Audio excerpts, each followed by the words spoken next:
শাওন মাহটো ভগৱান মহাদেৱৰ মাহ বুলি পৰিচিত। এই মাহ আৰম্ভ হৈছে মহাপুৰাণৰ অনুসৰি এই শাওন মাহতেই আৰম্ভ হৈছিল সাগৰ মন্থন। এই মন্থনৰ পৰা ওলোৱা বিষ নিজৰ কণ্ঠত ধাৰণ কৰিছিল মহাদেৱে। সনাতন ধৰ্মৰ মতে শিৱ পূজা কৰিলে বহু পুণ্য হয়। এই মাহত শিৱ মূৰ্তি বা শিৱলিংগত গাখীৰ নিবেদন কৰিলে ইয়াৰ পৰা বহু বেছি পুণ্য লাভ কৰিব পৰা যায়। কোৱা হয় যে এই মাহত শিৱ পূজা কৰিলে সকলো দেৱ দেৱীৰ আশীষ ল'ব পৰা যায়। যেনেকৈ মানুহৰ পুণ্য হয় তেনেকৈ যদি এই মাহত কিছুমান আপোনালোকে ভুল কৰে তেনেহ'লে মহাদেৱ ক্ৰোধিত হৈ পৰিব। ইয়াৰ ফলত আপোনালোকৰ বহু বেছি ক্ষতি হ'বলৈ ধৰিব।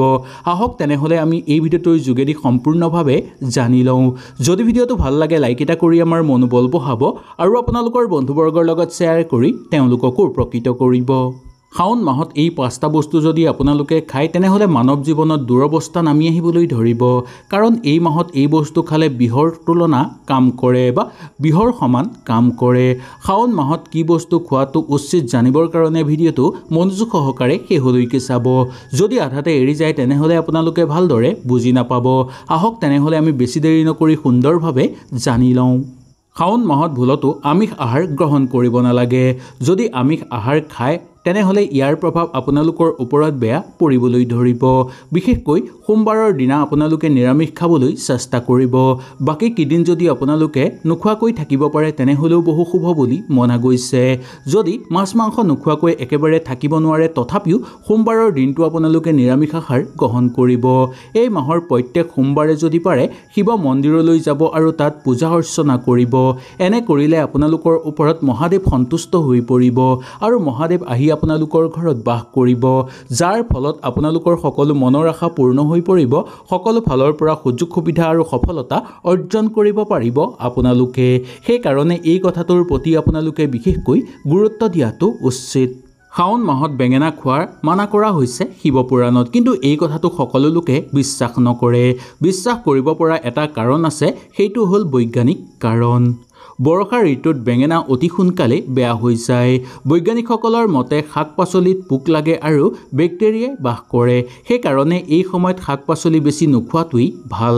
সেইকাৰণে এই মাহত বেঙেনা খোৱাটো মানা কৰা হৈছে শাস্ত্ৰৰ অনুসৰি। সেইকাৰণে এই মাহত আপোনালোকে যদি পাৰে বেঙেনা নোখোৱাকৈ থাকিবলৈ চেষ্টা কৰিব। এনে কৰিলে আপোনালোকৰ ওপৰত মহাদেৱৰ সন্তুষ্ট লাভ হ'ব আৰু মহাদেৱৰ পৰম আশীৰ্বাদ আপোনালোকে লাভ কৰিবলৈ সক্ষম হ'ব। শাওন মাহত কেঁচা গাখীৰ খোৱা মানা কৰা হৈছে। যদি এই মাহত শিৱলিংগত আপোনালোকে গাখীৰ দি পূজা কৰিব পাৰে তেনেহ'লে শুভ বুলি মনা গৈছে। ইয়াৰ পিছতো বহুত বৈজ্ঞানিক কাৰণ আছে। এই মাহত বায়ু দোষৰ প্ৰভাৱ বেছিকৈ হোৱা দেখিবলৈ পোৱা যায়। সেইকাৰণে কেঁচা গাখীৰ খালে ইয়াৰ পৰা বেমাৰ হোৱাৰ আশংকা দেখিবলৈ পোৱা যায়। সেইকাৰণে কেঁচা গাখীৰ এই মাহত নোখোৱাটোৱেই মংগলময়। এই মাহত যদি আপোনালোকে কেঁচা গাখীৰ খায় তেনেহ'লে বহু ধৰণৰ বেমাৰে লগ দিব পাৰে আপোনালোকক। বৈজ্ঞানিকসকলৰ মতেও এই মাহত গাখীৰ খোৱাটো বেয়া বুলি কোৱা হৈছে। সেইকাৰণে এই শাওন মাহত ভুলতো আপোনালোকে কেঁচা গাখীৰ নেখাব। যদি এই মাহত আপোনালোকে শিৱলিংগত গাখীৰ নিবেদন কৰিব পাৰে তেনেহ'লে কৰিব পাৰিব। শিৱলিংগত গাখীৰ নিবেদন কৰি পূজা কৰিলে ইয়াৰ ভাল ফল আপোনালোকে লাভ কৰিব পাৰিব। শাওন মাহত যেতিয়া বৰষুণ হয় তেতিয়া শাক পাচলিত পোক লাগিবলৈ ধৰে। সেইকাৰণে শাওন মাহত আপুনি শাক পাচলিৰ পৰা দূৰত্ব বজাই ৰখাটোৱেই মংগলময় বা খাবলৈ এৰি থোৱাটোৱেই মংগলময়। এই কথাটো শিৱপুৰাণত সম্পূৰ্ণভাৱে উল্লেখ আছে। যদি আপোনালোকে খাব বিচাৰে তেনেহ'লে খুব সাৱধানতা অৱলম্বন কৰিব। খুব ভালকৈ চাইকৈ বা ভালকৈ আপোনালোকে ধুই পখালি তাৰপিছতহে খাব। কিন্তু এই মাহত শাক পাচলিত বেছিকৈ পোক লগা দেখিবলৈ পোৱা যায়। এই মাহত যদি আপোনালোকে উপবাসে থাকি পূজা কৰিব পাৰে তেনেহ'লে আপোনালোকৰ বহু বেছি মংগল হ'ব। মহাদেৱৰ পূজা শেষ নকৰাকৈ কেতিয়াও আমি ব্ৰত ভাঙিব নালাগে। যদি এই মাহত উপবাসে থাকি আপোনালোকে মহাদেৱৰ পূজা কৰে তেনেহ'লে মহাদেৱ আৰু মা পাৰ্বতী অতি সোনকালে সন্তুষ্ট হৈ পৰিব আপোনালোকৰ ওপৰত আৰু মহাদেৱ আৰু মা পাৰ্বতী আহি আমাৰ ঘৰত বাস কৰিবলৈ ধৰিব, যাৰ ফলত আমাৰ সকলো সমস্যা সমাপ্ত হৈ পৰিব, সকলো মনৰ আশা আমাৰ পূৰ্ণ হৈ পৰিব। এই শাওন মাহত মাছক আহাৰ আপোনালোকে খাবলৈ দিব। মাছক খাবলৈ দিয়াৰ সময়ত আপোনালোকে শিৱ আৰু পাৰ্বতীৰ স্মৰণ কৰিব। এনে কৰিলে আপোনালোকৰ ঘৰৰ পৰা অৰ্থকষ্ট দূৰ হৈ পৰিব।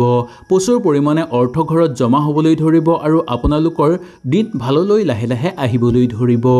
এই মাহত আপোনালোকে কেতিয়াও মাছক ক্ষতি নকৰিব। যদি কোনো মাছক আপোনালোকে এই মাহত ক্ষতি কৰে বা আধা মৰা কৰি এৰি থৈ আহে তেনেহ'লে ইয়াৰ পৰা আপোনালোকৰ বহু বেছি পাপ লাগিব ধৰিব।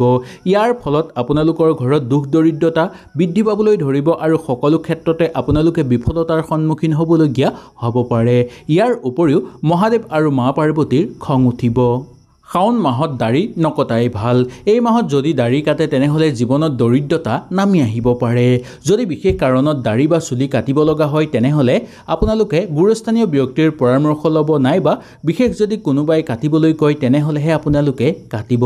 কিন্তু আপোনালোকে যদি শিৱৰ আৰাধনা কৰি আছে তেনেহ'লে এই মাহত দাড়ি চুলি নকটাটোৱেই আপোনালোকৰ কাৰণে মংগলময়। এই মাহত ঘৰত কণ্ডল কৰিব নালাগে। ঘৰৰ পৰিৱেশ ভাল কৰি ৰাখিবলৈহে চেষ্টা কৰিব লাগে, নহ'লে মহাদেৱৰ আশীৰ্বাদ আপোনালোকে লাভ কৰিব নোৱাৰিব। কি কাম আপোনালোকে কৰিব নালাগে সেই বিষয়ে আপোনালোকে সুন্দৰভাৱে হয়তো এই ভিডিঅ'টোৰ যোগেদি বুজি পালে। ঘৰত কেতিয়াও তৰ্ক বিতৰ্ক বা কণ্ডলৰ পৰা আপোনালোকে দূৰত্ব বজাই ৰাখিবলৈ এই মাহত চেষ্টা কৰিব, নহ'লে আপোনালোকৰ ঘৰত থকা সকলো শুভ শক্তি নোহোৱা হৈ পৰিব। ঘৰত কণ্ডল লাগিলেও সেই কণ্ডল আপোনালোকে সমাধান কৰি দিবলৈহে এই মাহত চেষ্টা কৰিব। এতিয়ালৈকে আপুনি হয়তো জানিলে শাওন মাহত কি কি বস্তু খাব নালাগে। এতিয়া আমি জানি লওঁ আহক শাওন মাহত মহাদেৱক আমি কেনেকৈ সন্তুষ্ট কৰিব পাৰিম। যদি আপোনালোকৰ ভিডিঅ'টো ভাল লাগিছে তেনেহ'লে লাইক এটা নিশ্চয় কৰিব আৰু আপোনালোকৰ বন্ধুবৰ্গৰ লগতো শ্বেয়াৰ কৰি তেওঁলোককো নিশ্চয় উপকৃত কৰিব। আহক তেনেহ'লে আমি সুন্দৰভাৱে জানি লওঁ মহাদেৱক আমি এই শাওন মাহত কেনেকৈ সন্তুষ্ট কৰিম। আমি সকলোৱে জানো যে শাওন মাহটো মহাদেৱৰ মাহ হয়। এই মাহত শিৱলিংগত ভক্তই ভক্তিভাৱেৰে পানী ঢালিলেও অতি সোনকালে মহাদেৱ সন্তুষ্ট হৈ পৰে। ইয়াৰ ফলত আপোনালোকৰ সকলো মনৰ কামনা পূৰ্ণ হৈ পৰিব। মহাদেৱৰ পূজা কৰাৰ লগে লগে এই মন্ত্ৰটো আপোনালোকে যদি উচ্চাৰণ কৰে তেনেহ'লে ইয়াক বহু শুভ হ'ব বুলি মনা যায়।